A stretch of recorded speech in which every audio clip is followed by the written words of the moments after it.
এই গল্পটি শোনার পূর্বে কানে হেডফোন গুঁজে নিতে ভুলবেন না। আর গল্পটি শোনার সময় হাসতে হাসতে মারা গেলে আমরা কিন্তু দায়ী নই। রাত 12টার সময় বউ আঙ্গুল দিয়ে বারবার খোঁচাচ্ছে। এই ওঠো, ওঠো না। কি হয়েছে? ঘুমোতে দাও তো। ইস, তুমি কি উঠবে নাকি পানি ঢেলে দিব? উঠলাম, এবার বলো। এই, আমার ওয়াশরুম পেয়েছে, চলো আমাকে ওয়াশরুমে নিয়ে চলো। গ্রামীণ বাংলায় কোনো ওয়াশরুম নেই, আছে শুধু পায়খানা। যাবে ওখানে? ওখানেই যাব। থাক, এখন যেতে হবে না, ঘুমাও, সকালে যেও। ইস, আমার এক্ষুনি যেতে হবে, অনেক চাপ। কোনটা পেয়েছে, ছোট না বড়? দুটোই। দূর বাবা, চলো তো। ঘুম ঘুম চোখ নিয়ে বউকে নিয়ে রওনা হলাম বাথরুমের দিকে। আমাদের গ্রামের বাড়িতে এখনো ইলেকট্রিসিটি আসেনি। অনেক আগে দরখাস্ত দিয়ে রেখেছি, কিন্তু কাজ হবে বলে মনে হচ্ছে না। মনে হয় টাকা খাওয়াতে হবে, কিন্তু বছরে 2-1 দিনের জন্য এসে এত কিছু কে করে? মোবাইলের ফ্ল্যাশ লাইট অন করে বউকে নিয়ে রওনা হলাম গ্রামীণ বাংলার ঐতিহ্যবাহী পায়খানার দিকে। পায়খানার টিনের দরজা খুলে দিতেই বউ হুড়হুড় করে ঢুকে পড়ল। আরে আরে, সাবধানে যাও, পড়ে যাবে কিন্তু। এই শুনছো, ফ্ল্যাশ লাইটটা দাও তো, ভেতরে অনেক অন্ধকার, আমার খুব ভয় লাগছে। কিভাবে দিব? দরজা খোলো। দাঁড়াও একটু, আমি দরজা খুলছি, তার আগে তুমি ফ্ল্যাশ অফ করো। বউ দরজা সামান্য ফাঁক করলো, আমি ওই ফাঁক দিয়ে ঢুকিয়ে দিলাম মোবাইল। বউকে বললাম, ঠিক আছে, তুমি তাহলে করো, আমি গিয়ে ঘুমালাম। ঠিক আছে, যাও। ঘরের দিকে 2 পা বাড়াতেই বউ আবারও ডাকছে। এই শোনো, তুমি কি চলে গেছো? না, যাইনি, বলো। এখানে তো কোনো জেট স্প্রে দেখছি না, পানির ট্যাপও নেই, কিভাবে কি করব? বদনা না বলে ঢুকেছো কেন? এটা কি ঢাকার লাক্সারি ওয়াশরুম পেয়েছো? এটা ল্যাট্রিন, এখানে ভেতরে কোনো জল থাকে না, জল ভরে নিয়ে যেতে হয়। তোমাকে কতবার নিষেধ করেছিলাম না আমার সাথে বাড়িতে যাওয়ার প্রয়োজন নেই, তুমি গ্রামে থাকতে পারবে না, তবু আসলে কেন আমার সাথে? তুমি কি এখন আমার সাথে ঝগড়া করবে নাকি বদনা ভরে দিবে? টয়লেটে বদনা নেই? হ্যাঁ আছে, কিন্তু তাতে এক ফোঁটাও পানি নেই।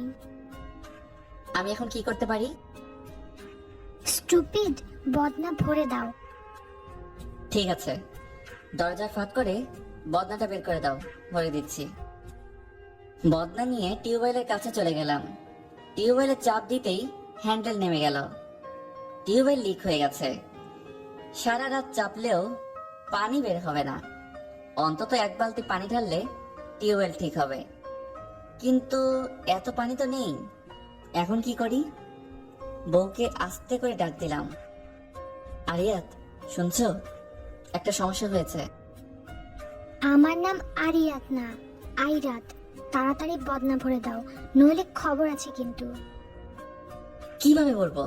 চাপ কলে পানি নেই, লিক হয়ে গেছে। আমি জানি না কিভাবে ভরবে।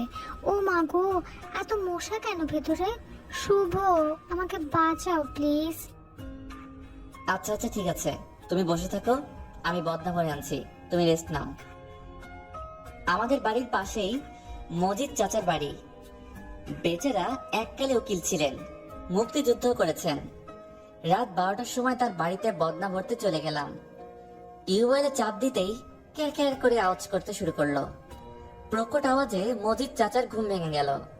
মজিদ চাচা ঘরের ভিতর থেকে জিজ্ঞেস করলো, কলপাড়ে কে ডারে? চাচা, আমি শুভ। এত রাতে কলপাড়ে কি করো বাবা? চাচা, পানি নিতে আসছি। তোমাকে টিউবওয়েল আবার খারাপ হয়ে গেছে? জি চাচা। এত রাতে পানি দিয়া কি করবা বাবা? চাচা, আপনার বৌমার না মানে চাচা, আমি নিজেই একটু টয়লেটে যাবো তো, এই জন্য পানি নিতে আসছি। আমাকে টয়লেটে কইরা যাও, সমস্যা নাই। না চাচা, আমি বাড়িতে গিয়েই করব। টিউবওয়েল এত শক্ত যে চাপ দিতে গিয়ে হ্যান্ডেল ফসকে গিয়ে নাকে এসে লাগলো। নাক দিয়ে ঝরঝর করে রক্ত পড়তে লাগলো।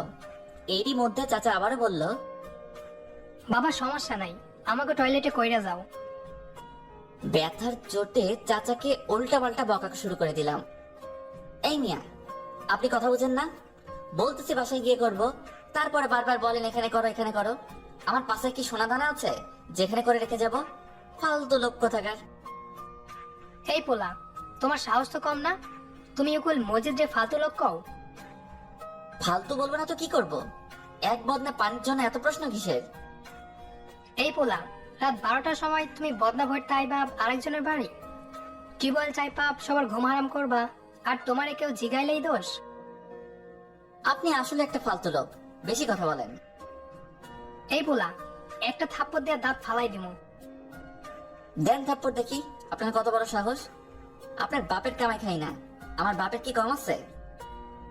আশপাশের বাড়ি থেকে লোকজন জড়ো হতে লাগলো। সবাই টর্চ লাইট হাতে নিয়ে এমন ভাবে ধেয়ে আসতে লাগলো মনে হচ্ছে চোর ধরা পড়েছে। একজন আমার মুখের উপর টর্চ ধরতে আবিষ্কার করলো আমার নাক দিয়ে রক্ত বের হচ্ছে। দূর থেকে কে যেন চিৎকার করে সবাইকে জানিয়ে দিল, এই মসজিদের বাড়ি মারামারি লাগছে, সবাই ওঠো রে ওঠো।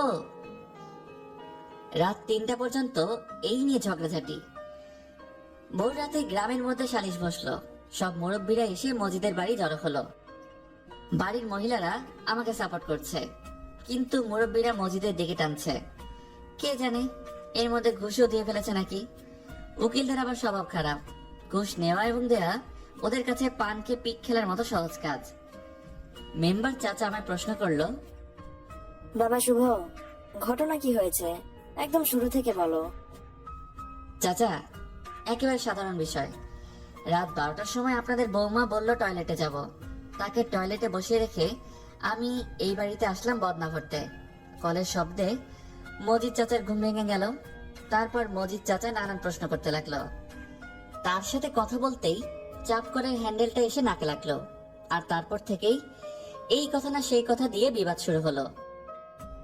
আমার কথা শুনে মুরব্বীরা সবাই হো হো করে হাসতে লাগলো। চাচিরা সবাই আহারে আহারে করে আমাকে নিয়ে বাড়ির দিকে রওনা হলো। দাঁড়ান চাচি, বদনাটা ভরে নেই। মজিদ চাচা সহ সবাই খিলখিলি করে হাসতে লাগলো, সাথে আমিও। বদনা ভরে বাড়িতে চলে গেলাম। আমার সাথে কয়েকজন চাচিও আসলো। একজন চাচি টয়লেটের সামনে গিয়ে আইরাতকে ডাক দিল, ও বৌমা, বদনা নাও। বৌমা তো কোনো কথা বলছে না। বৌমা, ও বৌমা। আরে কখন মনে হয়ে গেছে। আমি তখন ঘড়ি দেখলাম, 5 ঘন্টা হয়ে গেছে আইরাত টয়লেটের ভেতরে। ভাবতেই চোখ কপালে উঠে গেল আমার। চাচিকে বললাম, চাচি দেখেন তো দরজা লক করা আছে কিনা। না বাবা, দরজা খোলা আছে। ভিতরে ঢুকে দেখেন কি অবস্থা। চাচি ভিতরে ঢুকে টর্চ লাইট মেরে দেখে বউ আমার নাক ডেকে ঘুমাচ্ছে। বেলা 10টার সময় বউয়ের ঘুম ভাঙলো। বউয়ের হাতে একটা গরম চা ধরিয়ে দিয়ে জিজ্ঞেস করলাম, সত্যি করে বলো তো তুমি আমার সাথে কেন এসেছো? তুমি তো এর আগে কখনো আমার সাথে বাড়িতে আসতে চাইতে না, এবার কেন এলে? তুমি আগে প্রমিস করো রাগ করবে না এবং আমাকে কিছু বলবেও না। আচ্ছা প্রমিস। তুমি সেদিন বললে না তুমি জীবনে একটা মেয়ের সাথে প্রেম করেছো আর সে তোমার গ্রামে থাকে। আমি ভেবেছিলাম তুমি ওই মেয়ের সাথে দেখা করার জন্য গ্রামে যাবে, এজন্যই তোমার সাথে এসেছি। কিছুক্ষণ বউয়ের দিকে এক দৃষ্টিতে তাকিয়ে রইলাম। বউ আমার দিকে কিছুক্ষণ ভ্রু কুচকিয়ে তাকিয়ে রইল। তারপর জিজ্ঞেস করলো, আচ্ছা গত রাতে কি হয়েছিল? মানে তোমার কিচ্ছু মনে নেই? না, শুধু টয়লেট গিয়েছিলাম এটা মনে আছে, বাকিটা কি? বাকিটা ইতিহাস। চ্যানেলটি সাবস্ক্রাইব করে রাখুন, অন্য কোনো দিন বলবো।